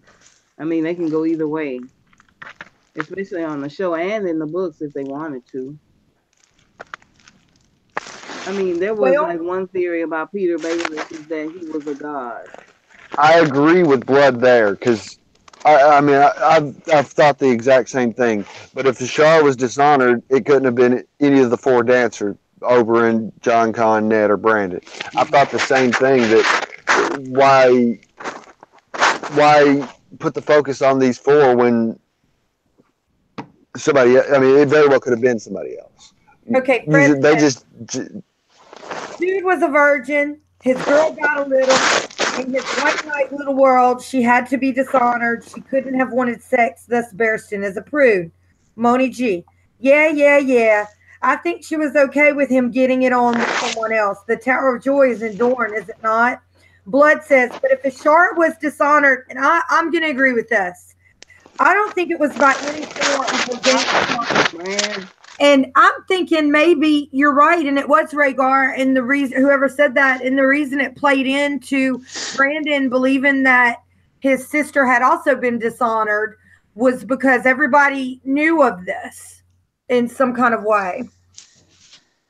That's why. I mean, I've always thought it was Rhaegar because of it. I mean, like you said, why just because they danced with her doesn't mean they could have dishonored her. And in fact, and if Ilya knew of the prophecy, well, and, if you think about it, I'm trying to make this prince that was promised. If you think about it, they brought focus upon themselves by dancing with her. Then going and raping her, basically, that wouldn't be something you do. In logically thinking, I mean, if I was planning on raping somebody, I would not make a big scene by dancing with her in front of all these people. Right. I mean that. Yeah, I mean, I just that whole situation with Robert and Lyanna and so much mess happened because of that. And I mean, was Robert sticking his head in the sand about Lyanna, like he's sticking his head in the sand about Cersei? Most likely he was. I think so. I think definitely so. I mean, he obviously didn't catch on to the fact that she was not thrilled about their betrothal. Mm-hmm. Definitely, because she wasn't. Apparently not. She didn't want to marry him. And he was considered a good catch. Oh yeah, back in the day he was. Absolutely, back in the day. I mean, he's still a whoremonger, you know. And that's one of the problems she had with him. Not so much arranged marriage, but the fact that she knew he wouldn't be true. And that he already had a bastard in the Vale. And she went to net with that. I mean, fact is that, I mean, it didn't matter how much Robert loved her, he was going to do what Robert wanted to do. That's Robert's character through and through. That's why we have the king that he is. That's why he's in the position that he's in, is because he's going to do what he wants to do. And at this point, the way Robert is described or whatever, he's basically just a drunken lech. If he wasn't the king, he wouldn't get as much play as he does. I think he'd get it one way or the other. I mean, yeah, I'm sure he'd pay for it. What's that, Misha? Yeah, being a boss does help, especially if you ain't, packing good looks either. Right. You hear that title of king and all the women come flocking. Exactly.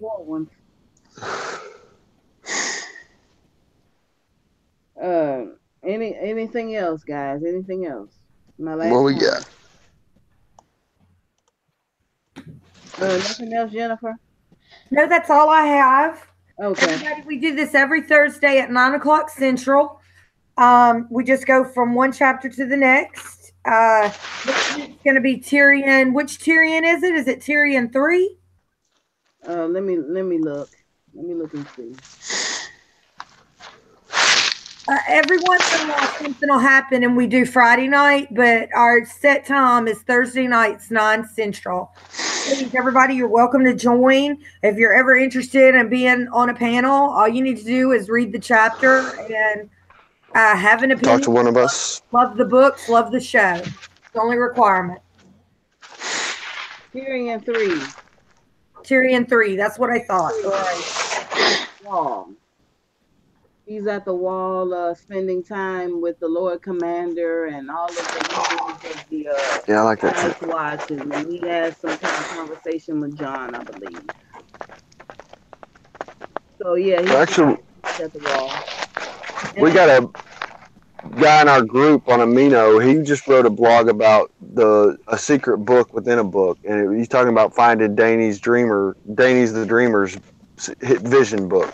And okay. I think I don't remember. I can't remember all of it, but basically, I think he said that's in the crypts, and that was a really neat read. I love books. Books. Well, maybe Game of Thrones. Yeah, I can grab it real quick.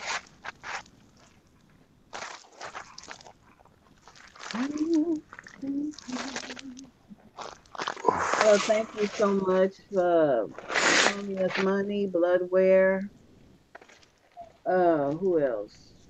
Fred, thank you so much for joining us. Money. House Sanchez, thank you for joining us. You're hilarious. Thank you, Stacey, for joining us. Jules Elizabeth, thank you so much. Katie, Amanda.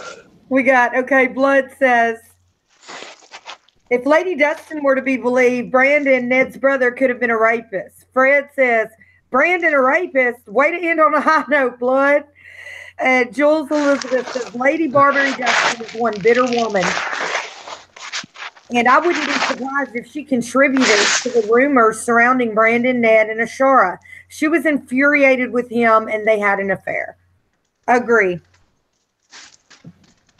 Thanks, Stacy, for coming out. Lady Dustin should have been thankful. She didn't have to go through that. I know that she wanted a family and a husband and stuff like that, but to be an independent woman in that time was an amazing thing. Yeah, she didn't appreciate what she had. She had her own home. She had her own money. She was okay, and she didn't have to marry a man, for the sake of having, a dowry or having money in her pocket. Right. She had it pretty good, even though I don't underestimate the loss of her husband. And being a horse person myself, for Ned to have tracked that red mare they speak of, I know he couldn't bring her husband's bones, which he holds on to that grudge. But being a horse person myself, I'm sure that getting that horse back from Dorn was a lot of trouble, and it meant to be a gesture of great gratitude. As I said before, I understand the loss of her husband, and I don't hold that it's a bad loss, especially if you loved your husband. But after a while. But to hold the gold all these years, that's ridiculous. She was just ridiculous to me. I don't know. Next week, as far as I know, it'll be me, Misha. It might be Tony Umber, and then Bran. Why, are you interested? Yeah, I mentioned it to him. We'll talk about it here in a minute. Okay. Yeah, great. That'd be great. We love having new people. Okay, Bloodware. Do you have Hangouts, Bloodware? I'll set up. I'll make sure you set up, Misha. Okay. I talk to him on a daily basis. Okay, awesome. That's great. Okay. Yeah, we're doing Tyrion next week. Tyrion 3. Sanchez, that goes for you too. If you want to get up here and have a discussion with us about a chapter, let us know. Yeah, just read the book. You don't have to write anything. Read the book and read the chapter and just give us your opinion. Yeah, we don't come in it blind like I did. It's always agree to disagree. And like I said, only requirement is that you read the chapter and have a genuine love for this, like we all do. Mm-hmm. Well, I think we're going to go ahead and finish it. We hit the 2-hour mark. And I think we're going to go ahead and cut off the screen for tonight. You want to do your outros, guys? Yeah. Okay. I'm Lady Wolverton. I have a YouTube channel, but I haven't been doing anything. I don't do videos because I'm just not a computer literate person very much. And I'm Jennifer Wolverton on Facebook, and I'm Jennifer Wolverton 1976 at Twitter. And everybody just calls me Jen. Yep, I'm Bran the Builder. Find me on Twitter, Bran the Builder 1. Amino, Bran the Blasphemous Builder. And Citadel of Trivia. We'll be doing trivia tomorrow. It's book trivia. Starts at 8 p.m. Central or Eastern. I don't know. 8 p.m. roughly. I'm on the Focalizer Network with Justin Thomas. I write my blogs there, and I'm in every comment section you can find. So I'm everywhere. John the Kraken Wits in the chat. Want to shout out? Don, you're late. Oh, Don, you are so late, Don. Thank you for stopping by, though. And maybe it's good to see you. Sanchez, we do. You can be on the panel. Sanchez, we do a chapter a week. This week was Eddard 4, the next week's Tyrion, and then we just follow it by the books. Good night, children. It was nice to meet you. Thank you so much for passing through. Really enjoyed having you. Thank you all so much for joining us tonight. Check me out on my Facebook page under Misha Houston. Check me out on Instagram, Misha_Houston. Check me out at this channel, my YouTube channel, Misha Houston. I'm still working on my videos, still working on another Game of Thrones video, and it'll be out later on. Later on in the coming weeks. Thank you all so much, and come back next Thursday at 9 Central. We're going to be discussing Tyrion 3, and who's going to do the overview for that? No, I will, because I like that chapter. Okay, thank you, great. Bran, for doing the chapter with us. I appreciate it, and thank you for coming back to us. Yeah, we missed you here. we just we missed you. Yeah, y'all know the situation.